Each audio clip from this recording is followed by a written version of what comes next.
Hey, it's Joel with another bite-sized piece of hope from Glenwood and Rockingham. 3 or so minutes to get your day started in hope.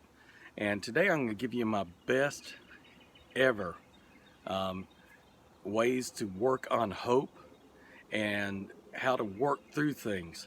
And we'll start into a thing, we'll explain it through Joseph's life, how he does these things and gets out of the pit of despair. Today he's thrown into a pit by his brother Judah and also Reuben. As we look into Genesis chapter 37 verses 28, and says, "Then Midianite traders passed by, and they drew Joseph up and lifted him out of the pit and sold him to the Ishmaelites for 20 shekels of silver. Then they took Joseph to Egypt."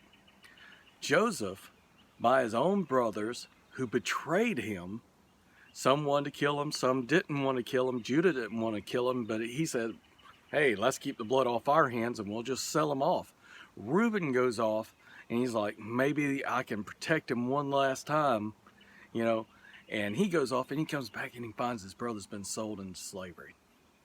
Now, how do you get past this? How do you get past the fact that brothers betray you and you're in a pit?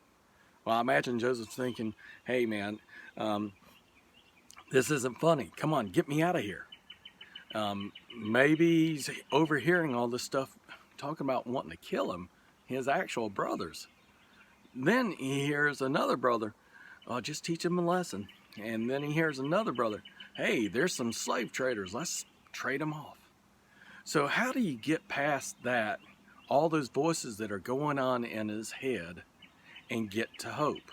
Now this is what we're here for today. My best piece of advice for you is don't look at the walls in the pit.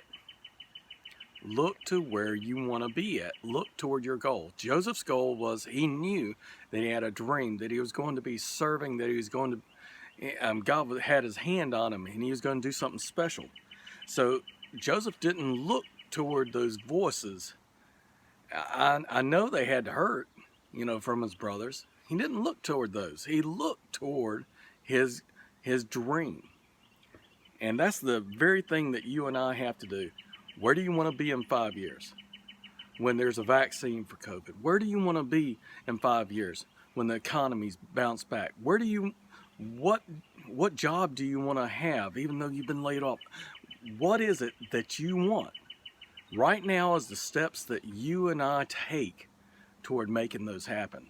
And so this is one good bite-sized piece of hope right here. Don't look at the walls in the pit. Look to the steps to getting out of that pit. Second, I got this, I believe, from Michael Fletcher at a Impact Church meeting, but he said, pray as if it all depends upon God and work as if it all depends on you. And so true. I mean, a lot of people say, I've got faith, and then your faith gets tried and it tears you up. Double down on your faith, double down on the steps it takes to get out of that pit, and then God will bless. It takes time. I wish it was immediate, but it's not. And this is your bite-sized piece of hope. Please share it with someone who needs it today. Thank you so very much. And see you tomorrow, and we'll talk more about Joseph in hope.